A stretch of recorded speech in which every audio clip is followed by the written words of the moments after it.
अभी तक हमने फर्जी आईपीएस और फर्जी इंस्पेक्टर के बारे में सुना था। अब एक फर्जी जज की खबर सामने आई है। ये वाले फ्रॉड भाई साहब पेशे से वकील हैं, लेकिन इन पर आरोप है कि ये जज बनकर कोर्ट चला रहे थे। अदालत जैसा माहौल इन्होंने अपने ऑफिस में बनाया हुआ था। वहाँ अरबों की विवादित ज़मीनों से जुड़े मामलों की सुनवाई की जाती थी। भांडाफोड़ होने के बाद पुलिस ने आरोपी को गिरफ्तार कर लिया है। खबर पर विस्तार से बात करने से पहले आपके लिए एक सूचना है हमारे पास। एक बार फिर लल्लन टॉप अड्डा जम रहा है, इस बार बिहार में। जगह पटना का बापू सभागार, तारीख 25 अक्टूबर। यहाँ आपसे मिलेंगे एक्टर, एजुकेटर, सिंगर, आईएएस अफसर और एंटरप्रेन्योर। लिस्ट अभी ख़त्म नहीं हुई है। स्टैंड अप कॉमेडी और एक बढ़िया से नाटक का भी इंतज़ाम है। अड्डे में शामिल कैसे होना है, कोई मेहनत वाला काम नहीं है। खबर के डिस्क्रिप्शन बॉक्स में एक लिंक है, उस पर क्लिक करिए और रजिस्टर कर लीजिए। फिर हम होंगे, आप होंगे और होंगे अड्डे के भरपूर मज़े। आपका इंतज़ार रहेगा। अब खबर पर लौटते हैं। आज तक से जुड़े ब्रिजेश दोषी की एक रिपोर्ट के मुताबिक ये मामला गुजरात के गांधीनगर का है। आरोपी का नाम मॉरिस सैमुअल क्रिश्चियन है। आरोप है कि वो बीते 5 साल से फर्जी कोर्ट चला रहा था। इस दौरान बतौर आर्बिट्रेटर यानी मध्यस्थ के तौर पर मॉरिस ने अरबों रुपए की करीब 100 एकड़ सरकारी ज़मीन अपने नाम करने के ऑर्डर दिए। बताया जा रहा है कि इस फर्जी कोर्ट में मॉरिस के साथी वकील बनकर खड़े रहते थे ताकि लोगों को सारी कार्रवाई असली लगे। जगह के मालिक हैं जयेश भाई, वो भी हमारे साथ मौजूद हैं, उन्हीं से बात करेंगे। क्या बोल के आपसे ये जगह रेंट पे मॉरिस सैमुअल क्रिश्चियन ने ली थी? हाँ, 2015 में उन्होंने ये जगह रेंट पे लिया हुआ था और यहाँ पे 3 या 4 मंथ के लिए ही यहाँ पे थे। फिर यहाँ से वो चले गए थे। फिर कहाँ गए वो मुझे पता नहीं है। अच्छा, किस चीज़ के लिए रेंट पे ली थी? क्योंकि आपसे बातचीत भी हुई होगी, आपके पास रेंट एग्रीमेंट भी है जिस पे उनकी और आपकी फोटोग्राफ भी हैं। 2015 का ये रेंट एग्रीमेंट आपने बचा के भी रखा है। 3 जून 2015 की इस पे डेट भी है। क्या बोला था आपसे मॉरिस ने? मुझे यहाँ पे ऐसा बोला हुआ था कि मुझे यहाँ वकील की ऑफिस करनी है और मेरी 21 सेक्टर में ऑफिस चल रही है।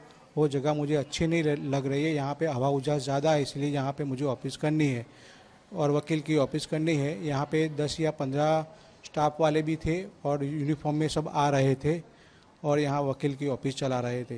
रिपोर्ट के मुताबिक मॉरिस ऐसे लोगों को फंसाता था जिनके ज़मीनी विवाद के केस शहर के सिविल कोर्ट में पेंडिंग थे। मॉरिस लोगों से कहता था कि वो कोर्ट से नियुक्त किया गया आधिकारिक मध्यस्थ है। वो अपने मुवक्किलों से उनके मामले को सुलझाने के लिए फीस भी लेता था और फिर उन्हें मॉरिस के गांधीनगर ऑफिस के बारे में बताया जाता था, जिसे अदालत की तरह डिज़ाइन किया गया था। यहाँ मॉरिस केस से जुड़ी दलीलें सुनता और आदेश पारित करता था। इस तरकीब से मॉरिस 11 से ज़्यादा मामलों में अपने पक्ष में ऑर्डर पारित कर चुका था। अब जानते हैं कि ये नकली जज पकड़ा कैसे गया। ये नकली अदालत पिछले 5 साल से चल रही थी। साल 2019 में आरोपी मॉरिस ने एक ऐसा ही आदेश पारित किया था अपने क्लाइंट के पक्ष में, लेकिन मॉरिस को नहीं पता था कि मामला जिला कलेक्टर के अधीन एक सरकारी ज़मीन से जुड़ा था। मॉरिस के मुवक्किल ने दावा किया कि पालडी इलाके की ज़मीन के लिए सरकारी दस्तावेजों में अपना नाम दर्ज करवाने की कोशिश की गई। इसके अंदर ऐसा पता चला है कि ये जो है वो आर्बिट्रेटर तरीके काम कर रहा है। उसका हम वेरीफाई कर रहे हैं कि वो आर्बिट्रेटर है या नहीं है।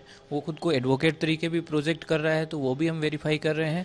वो चीज़ें वेरीफाई होने के बाद पता चलेगा कि उसके पास लाइसेंस है या नहीं है प्रैक्टिस करने के लिए, आर्बिट्रेटर तरीके बनने के लिए लाइसेंस है या नहीं है।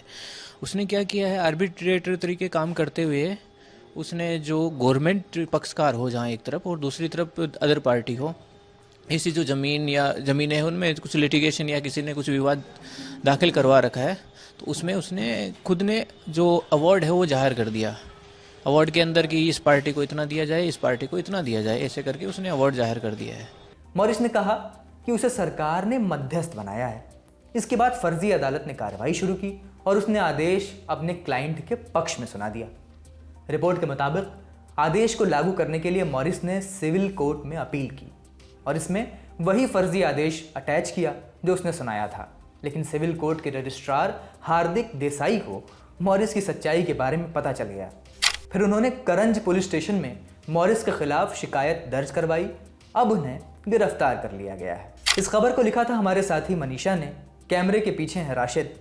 देश और दुनिया की तमाम बड़ी खबरों पर नज़र बनाए रखने के लिए देखते रहिए द लल्लन टॉप। दिल्ली से निकलकर बाहर लल्लन टॉप आ पहुंचा है अपने मायके। अब की बार लल्लन टॉप अड्डा जमेगा बिहार में। जगह होगी बापू सभागार, पटना और तारीख 25 अक्टूबर।